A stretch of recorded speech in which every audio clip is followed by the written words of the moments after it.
Defensive tactics, empty hand, based on Filipino martial art panuntukan. So yung stance natin, pantay lang siya. Yung paa mo, hindi siya naka-right left foot forward, hindi siya naka-right foot forward, so pantay lang siya. Yung stance natin na ganun lang, nakataas lang siya, ganun. Relax, hindi siya naninigas. Kasi pag tinigas mo yung kamay mo, dito pa lang tension ka na.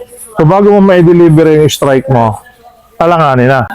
Mabagal, ibig sabihin. So pag open ka dito, relax siya yung katawan mo. Pag bigay mo ng strike mo, mabilis siya.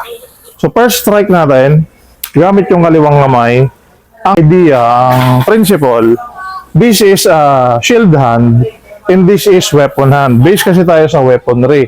So basically, pag nag-strike siya, ang pangsangga ko ay ito, then ito yung pang-strike ko. Pangsangga ko ay ito, then ito yung pang-strike ko.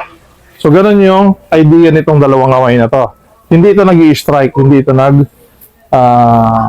sumasangga. Ito yung taga-strike, ito yung taga-sangga. Ngayon, dahil wala naman siyang shield na hawak, paano natin siya ginagamit na shield? First strike niya, halimbawa nilulusob ka ng kalaban mo, itutulak natin ito. Pwedeng open palm lang, pwedeng suntok, pwedeng finger jab. So yung katawan natin, yung balikat, iikot siya. Ito yung lalapit sa muka, ito naman iikot. Hindi yung katawan natin ay gagano, kasi pag ito yung ginamit kong panggano, makikita mo yan. Makakasangga ka. So ito yung lalapit, ito na lang yung lalapit, wala na siyang buwelo. Halimbawa, sumusugod ka sa akin, Wam! Tutulak ko lang to. Sugod. Tutulak ko lang to. Hindi ka nakikinig. Tingin ako dito video din. Or, isusuntok ko lang to. Tatago ka dun sa sarili mong strike. So, pag nag-strike ka dyan, similar sa knife, kasi yun ang magbibigay sa kanya ng lakas, yung stable ng katawan mo. Kasi pag tinulak mo lang yung ganyan, wala siyang ganong puwersa. Pero pag tumulak ka, tapos yung katawan mo inayos yung papaganon, yun yung kalaban niya, yung buong stance mo, then binibigyan mo naman ng buwelo yung kabila mong kamay para mag-strike. Hawak mo maigi. Medyo malakas to. Ang tawag sa ganong strike ay pukul, para tayo bumabato. Sa silat martial art, ang tawag dun sa pukul ay striking. Empty hand striking. Yung kamay natin may kaunting hangin, then malambot siya.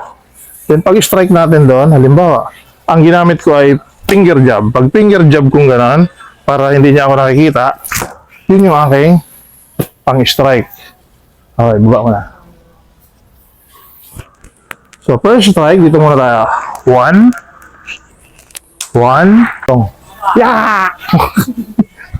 Yeah! Go! Okay. So, dun lagi ang target. So, ito, ang target nito ay ilong. Sugod ako. Ponk! Lasa mo. Push. Lasa mo. Taas. Rotate ang katawan.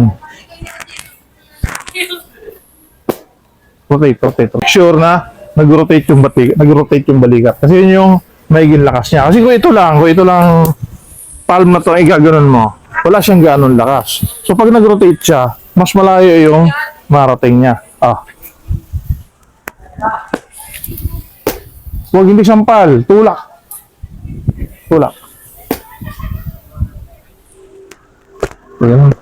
Go. Ora?